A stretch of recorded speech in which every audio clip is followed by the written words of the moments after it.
feel uptight. I feel all this intense pressure squeezing in on me. I feel like I'm trapped and don't know where to go. I have no direction. What exactly is God's will for me? Why can't I find it? Why is this so hard? Why is God's will like this magical dangling carrot that I can never seem to catch? We often make it harder than it is. Maybe it's because we confuse God's will with my will. We get impatient. We try to pigeonhole the omnipotent creator of the universe to fix us, heal us, help us, and bless us by begging him, or raising our voice to him, or bargaining with him, everything but saying, "Your will be done, not mine." See, we've confused our role in this epic story that's unfolding in front of us. It's not about me, it's about him. I'm not the star of this movie, he is. I've just got a small cameo in this beautiful love story about truth and redemption. That takes the burden off of me. I can focus on making Jesus famous and living a life that points the spotlight to him.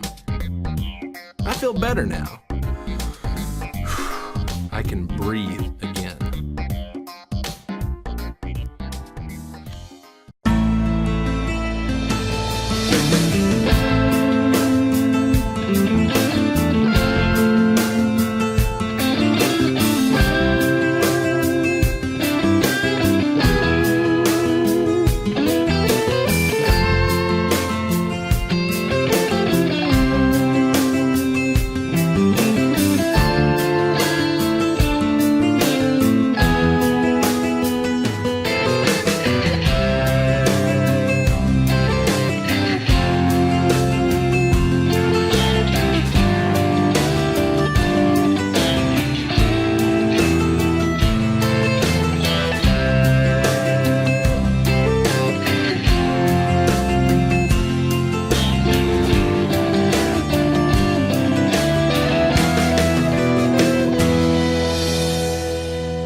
I have realized that in both loving and giving, I am cautious.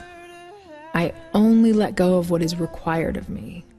I only love a little bit at a time, and sometimes not even that much. There is a story in the very beginning of the Bible about us being made in the image of God. We were created by God to look just like him. And more than just looking like him, we were made to be like him, to have his qualities, to have a heart like his, each and every heart handmade by the creator of the universe. We were literally made with love, made by love, to love. So this question, where is the love? I mean, if we were actually made by love with the purpose to love, why is it that we have such a hard time really loving? The way I show love is safe. To the people I know and I know love me. I don't jump at the chance to show love that won't be returned, or that I won't see appreciated. This is also how I give, only to people who I can see with my own eyes are needy. But it's always only my leftovers, only what I already know I'm not going to use or don't need. I've never joyfully given one of my favorite things away. What if I did? What if I gave away something so valuable? What if I let my heart be stolen? What if I gave my love away freely?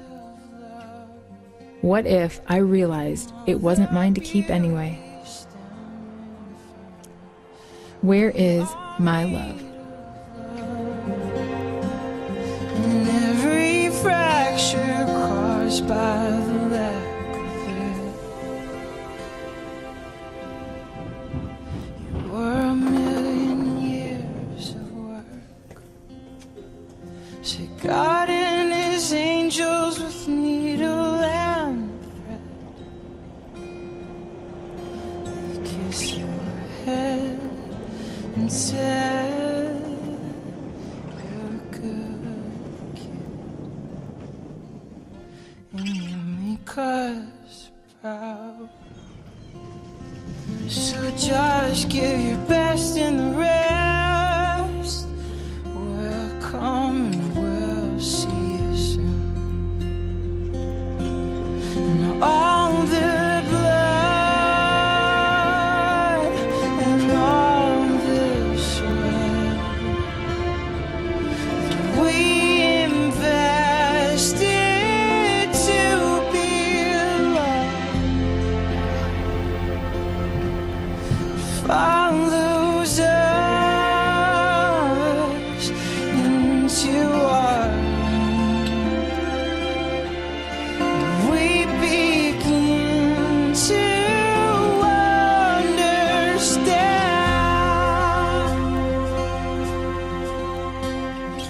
Maybe Hollywood was right when the credits have rolled and our tears have dried, and the answers that we have been dying to find all pieced together, and somehow we are made of love, and all the beauty stemming from.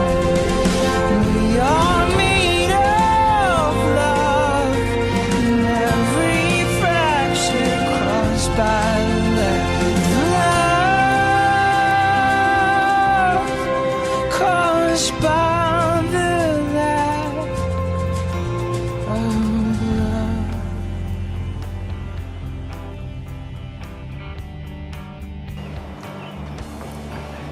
I like teaching, talking, discussing, relating, sharing about love, because love is one of those kinds of subjects that everybody wants to hear about, everybody wants to talk about, but no one really wants to do about. Oh yeah, they want to get love, they want to be loved, they want to feel love, but they don't want to do love. You see, there's a difference between the kinds of love that we're talking about and the kind of love that God is talking about. And I don't mean this agape thing, so don't go there with, oops, hold that thought. I got a pot boiling over, and we'll even use that as a teaching. God's trying to tell me something about steam build up. So hold there. Don't go anywhere. 10 seconds. 9, 8, 7, 6, 5, 4, 3, 2, 1. See, told you I'd be back. That's what love is like. Jesus said, I love you, and then he said he'd be back. Well, I'm back. No, that's a bad analogy. Okay, let's get real. But love, in a simple way, the way we want it is a lot like that whistle you heard. It's a lot like my soup boiling on the stove. Matzo ball soup, by the way. Love matzo ball soup. I love matzo ball soup. And I love it so much that I eat it regularly. So, by way of demonstration of that kind of love, I physically love matzo ball soup because I demonstrate it by the fact that I eat it so often. Matzo ball soup boiling on the stove builds up if you have one of those kind of pressure cookers or one of those kind of pots that has a little, like hole in the lid that says something, it's going to blow when it gets boiling, it's going to make a whistle. Well, a lot of people like the kind of love that builds up pressure. You get that kind of love that you just gotta, I can't stand it. Oh, I gotta do something. And then you have to blow off steam because you boiled the water. The waters have come to a boil. Something had to be heated up. You had to generate that kind of love in order to have that physical love, and then the release of it is really what you're talking about. The opening up of that little port, blow off steam because the pressure drives you crazy. And that's a lot of times what people call love. Now, we're discussing today, not yesterday or not tomorrow, but today, right now, a different kind of love. We're talking about the love that's of the spiritual kind. And we're going to try to explain what the difference between a physical love and a spiritual love is in a simple way, so you might be able to grasp it and then use it as part of your learning process. Because the whole idea about peace, love, and joy is to continually learn. You're not meant to know it all yet, though you never will, but to grow in that knowledge. Because, you see, God is love. And that's the bottom line, is that we'll never know the fullness of love because God is love. And so because that reality of what love is the nature of God, that means that the nature of God is put inside you in order to be able to love.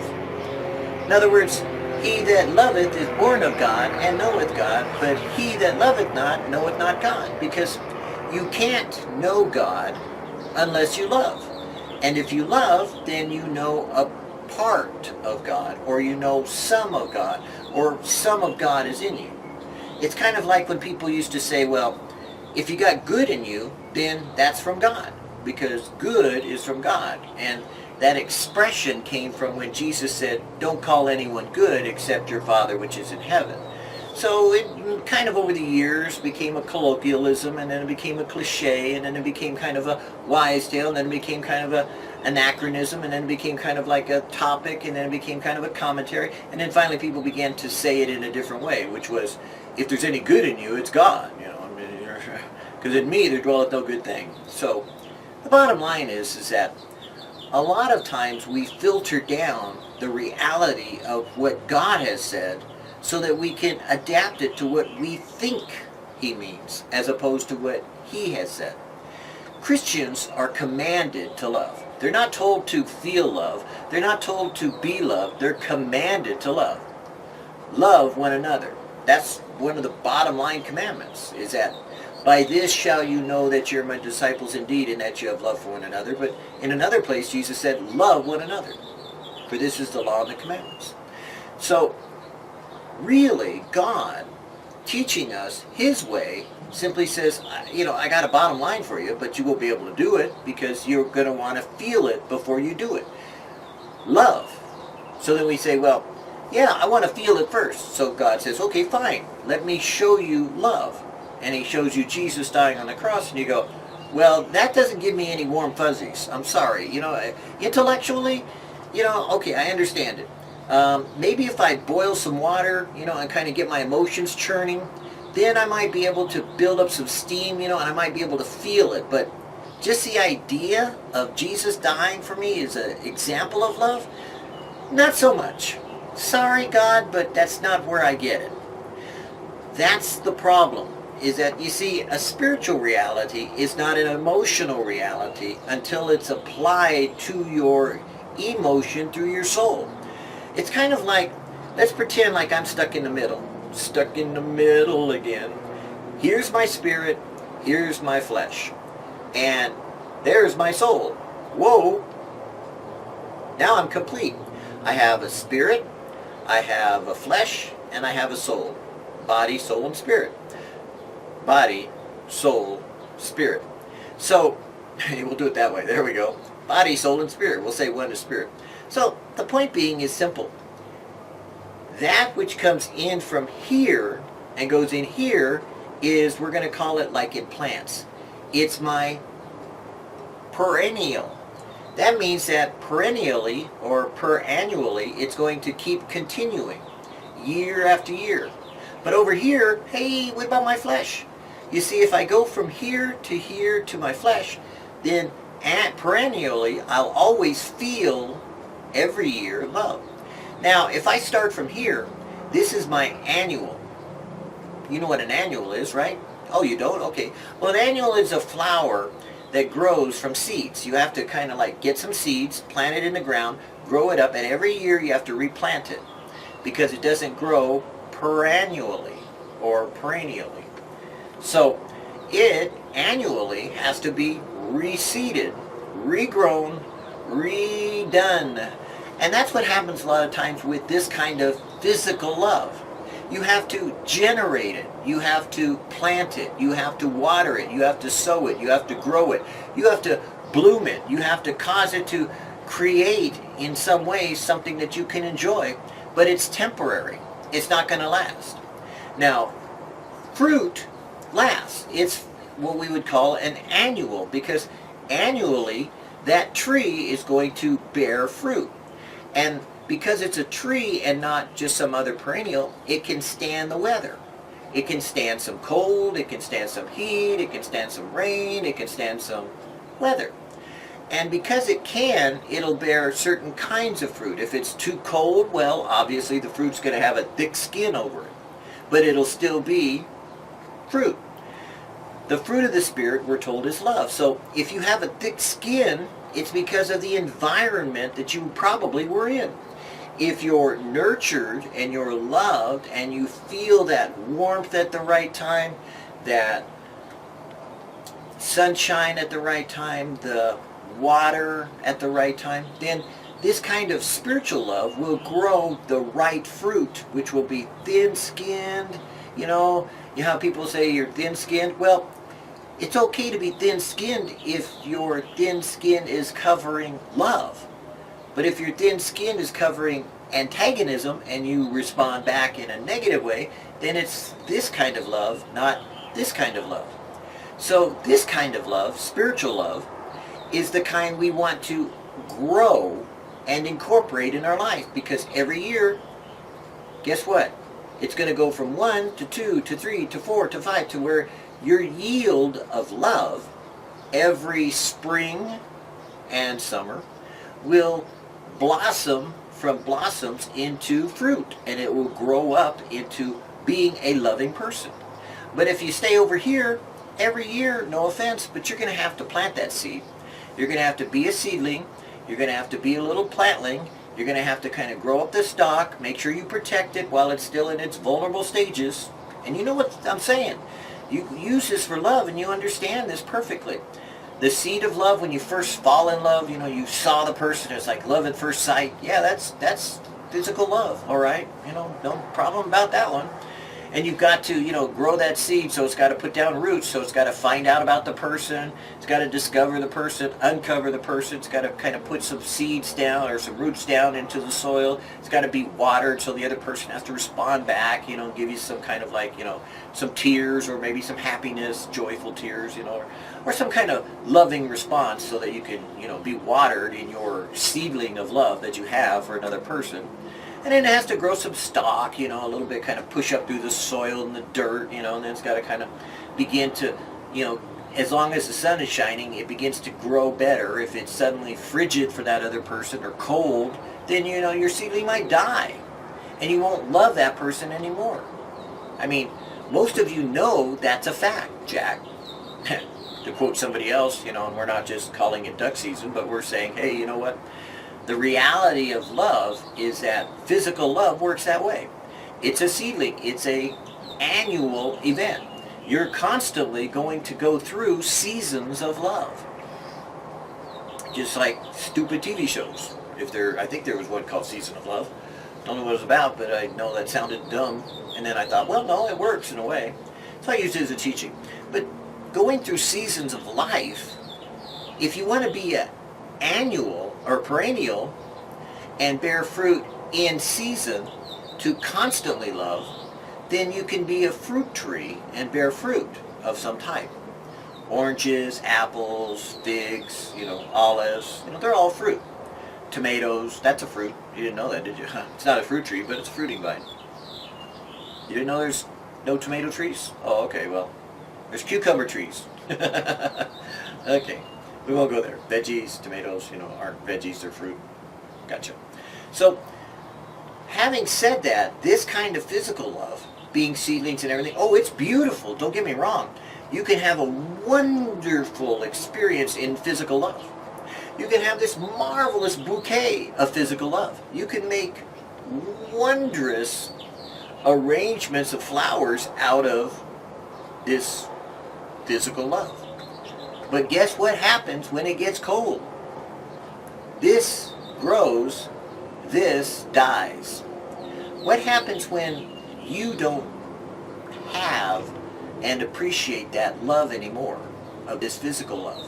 Like, say you have a reason for divorce if you're married and you divorce that person. You suddenly no longer love that person, right? And it dies, doesn't it? Your feelings die.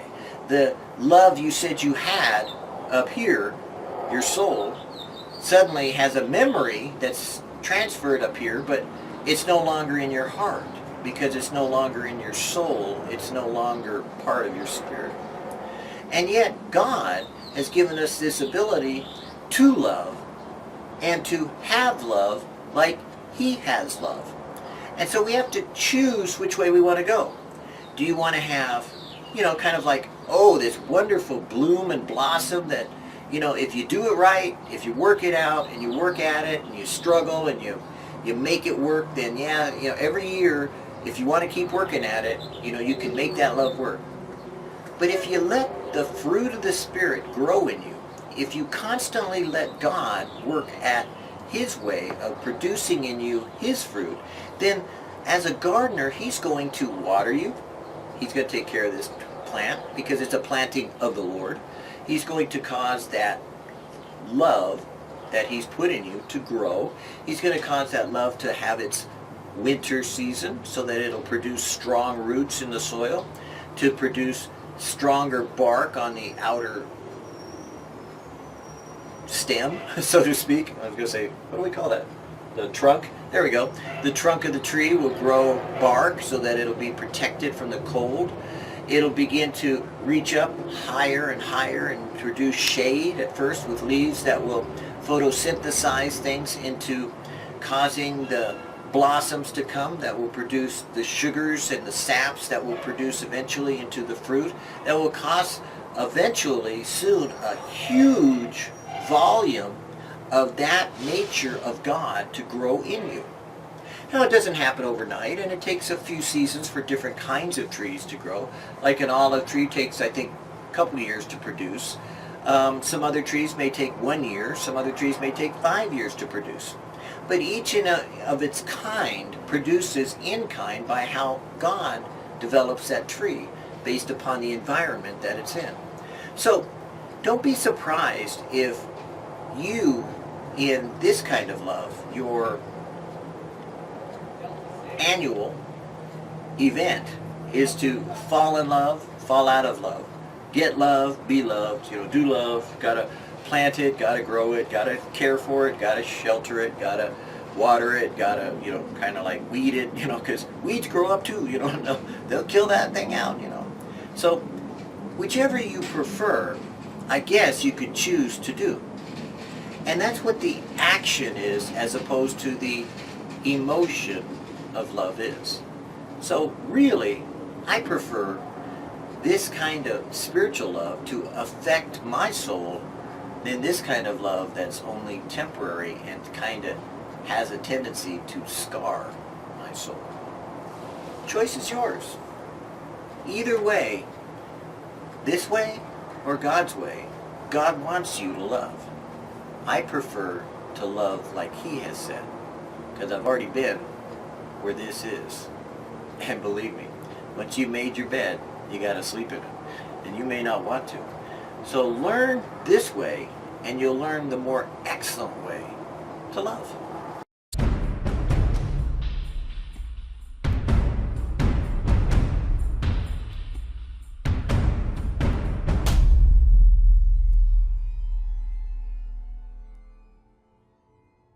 might say, I don't believe in God, but the Bible says not possible. You see, everyone has a God, whether or not it's the God of the gospel.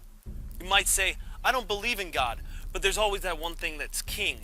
Even the dictionary defines God as what we make supreme. You see, it's a theme, it's a thread, it's in all human beings. We were made to worship, and it's not just about singing. Some may say, wait, I don't worship, I've put that on the shelf. But I say, technically, you worship God or you worship yourself. See, we all worship something. To an object, we're all liable. Ladies, to some, your boyfriend is your God, and Cosmo is your Bible. And some guys may walk into church and say, in God I trust, but are secretly addicted to pornography and lust. Yet we mock and we laugh at the Israelites' golden calf. But we do the same thing right back. It just looks a little different than that. So question, what's on your throne? What do you chase so you don't feel alone? What defines you? What gives you worth? What, if lost, would make your heart hurt? You see, this is your God. We've sacrificed deep joy for shallow happiness. To be honest, we look like fools. Like adults splashing around in the kiddie pool saying, wow, this is so cool. Because we're slaves to our possessions, constantly craving something new. Reality check. If you can't give it up, you don't own it. It owns you. That's why worship is not just a behavior, it goes into our core. So ask yourself this, who is your God? Who do you bow down before? For example, some of you don't worship God, you worship what he said. You've got theology in your mind, but in your heart you're naked, pitiful, poor, and dead. But I want to transition. I want to make a spiritual incision. Can you really say that these things are the ultimate purpose of living? I mean, instead of worshiping the creator of you and I, we've all said, no thanks God, we'll take your stuff, but you can die. But that trade is terrible, trading God for man. God offers water to our thirsty souls, and we say, but this is such good sand. And I know I'm not the only one who's felt the gnawing pain within. And I know I'm not the only one who's felt the weight of my own sin.